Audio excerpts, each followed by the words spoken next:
Hi, we are at Ibagwa-Aka to showcase the rich cultural value of Ibagwa-Aka people, and we are right at the Adada river in Ibagwa-Aka.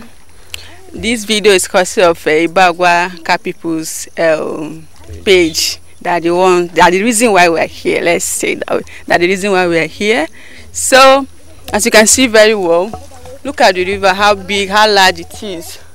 This could be Lagos Beach, Onyudu Beach, and all that. So expect something December. They are going to be a very big party in this very Adada River to showcase the real value of it. So watch out.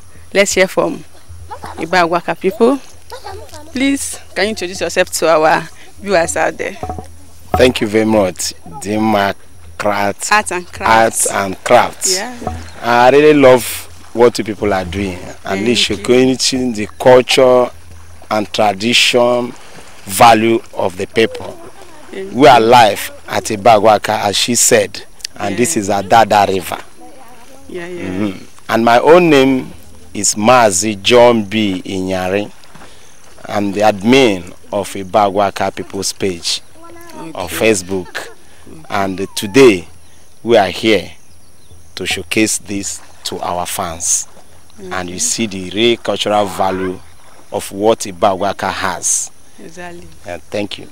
Okay, you're welcome. So, can you tell us, like, do you have anything to say about this very river, this Adada river? Yes, I have much to say. Because this river you are seeing like this is really the pride of Ibagwa-Aka people. Because I believe that this Adada state, with the Enugu North Senatorial Zone, is vying for, that the name will be named from this Adada River. Wow. So that's why you are hearing Adada State, Adada State. That means it will put more value to the people of Ibagwa-Aka, to the river, and to the environment.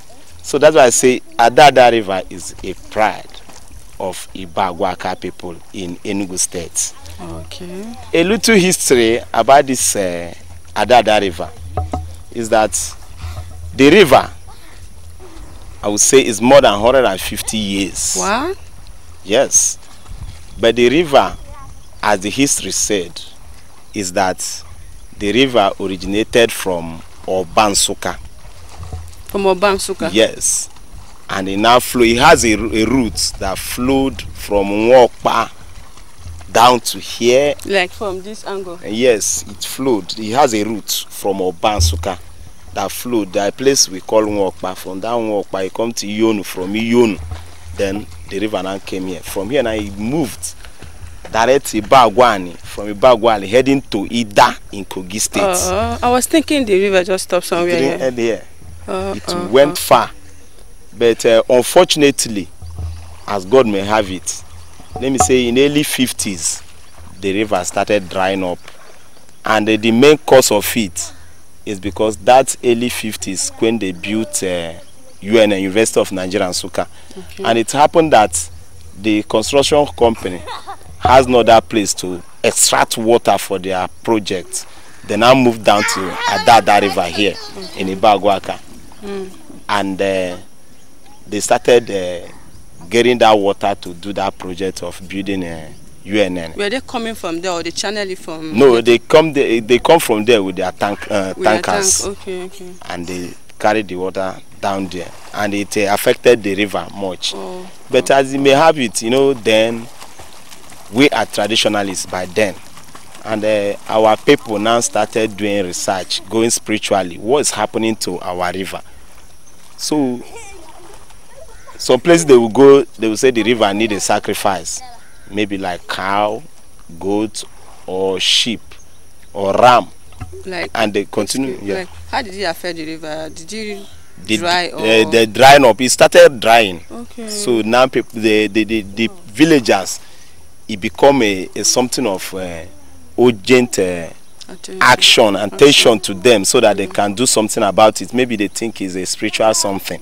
So that's why they go into that spiritual way to do research. What is happening to our river, Adada River? And many places they go, some will say it requires a sacrifice of a cow or a sacrifice of a goat or ram. You know. So that means at that point the river was angry. That's what they believe.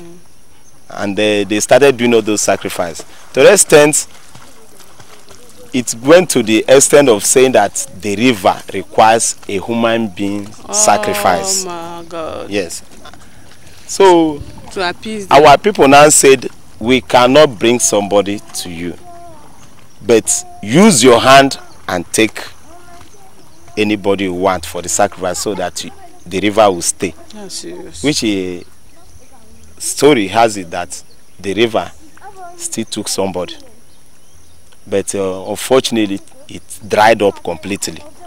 After taking the After sacrifice, all doing and dons, the river dried up. And as it dried up, we the villagers, because there are no source of water here. You can see this place is a village. Then they now adopted the digging of ground here. You see, they would dig like 5 feet or 6 feet, and they would do it in form of step. They will step from that up. They step down in search of the water. Yes.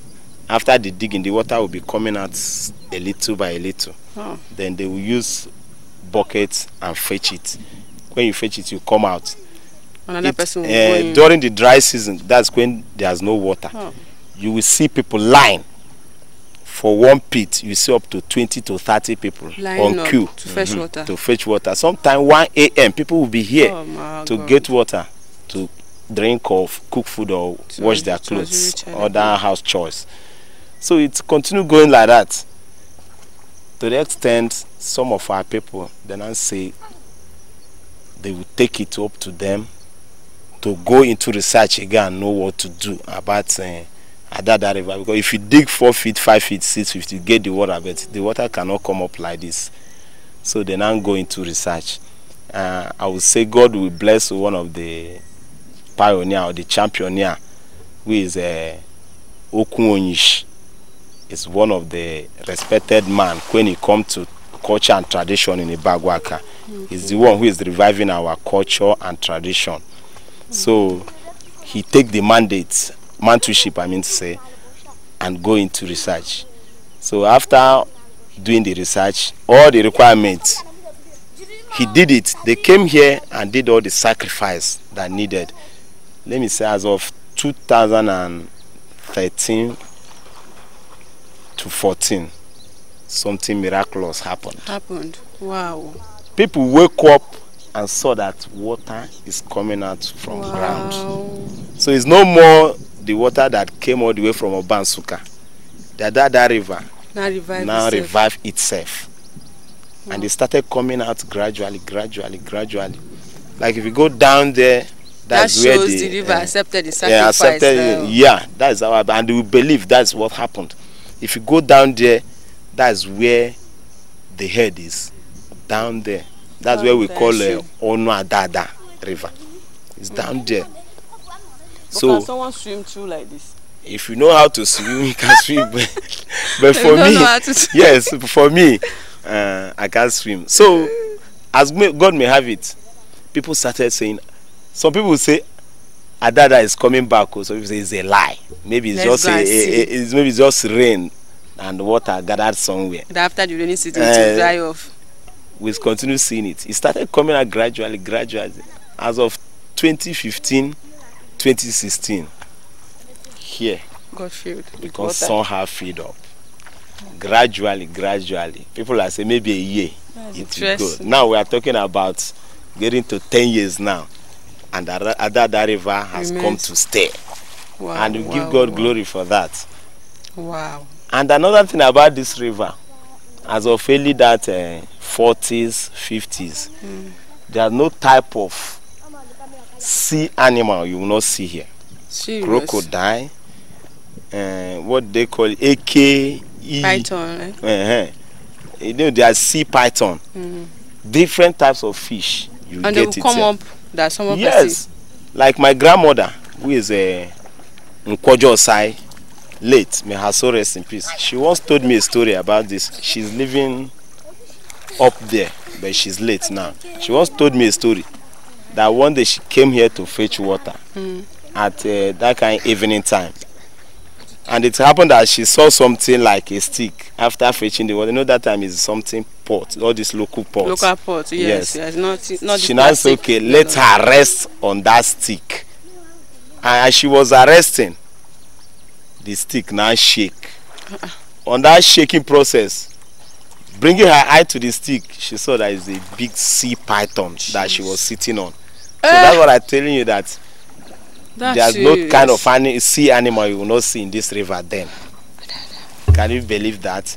But as God may have it, when you have a clear conscience, nothing will happen to you as far as Adada River is concerned. And a story I had again about this Adada River is that Adada River never ever harmed an indigene of Ibagwa-Aka, unless if he's a stranger. Like as of last year, one Yoruba guy, they came here for a picnic, just to relaxation. As he was swimming, people were telling him, remember you are not an indigene of... He went down there. He nearly drowned there. But with the help of people who knows how to swim well, they have to save him. So, but I haven't heard any story that Adada River took somebody from this town, Ibagwa-Aka, in Enugu State. Apart from the sacrifice which was made The sacrifice that was made, nobody knows who the river took. Okay. Up to date. But all we know that it took somebody. Okay. So that's a brief history I can say about this. And another thing, like Dimma said, this place is a place of tourism where you can, even if you want to shoot a video, you can come here and showcase it. You see, it's a very good environment where you can shoot your video and the people will enjoy it. Exactly. And this in Dimma Arts and Crafts are doing is to showcase the good value of our culture in Enugu State. Exactly. All because also on Anambra Mobimo enwere culture tourism sites. Enwere where we na Lansaka. So it's good that our people start showcasing. So I thank them for bringing this idea to showcase our culture and tradition. So I'm very, very impressed. Thank you very much. Thank you. Thank you very much. Thank you. All right. Thank you very much. Guys, don't forget to follow me on all my social media handles at Dimma Arts and Crafts, Facebook, Instagram, TikTok, and subscribe to my YouTube channel to follow up for more video. Thank you for watching. And also, you follow Ibagwa-Aka people too. Follow them on their page too. Thank you very much. Ibagwa-Aka people, thank you for this wonderful video, this wonderful moment. Thank you for supporting us on this. Thank you. Without you, we wouldn't have been here, but because of your efforts, we are here. Thank you. Love you all. Thank you very much. Asha.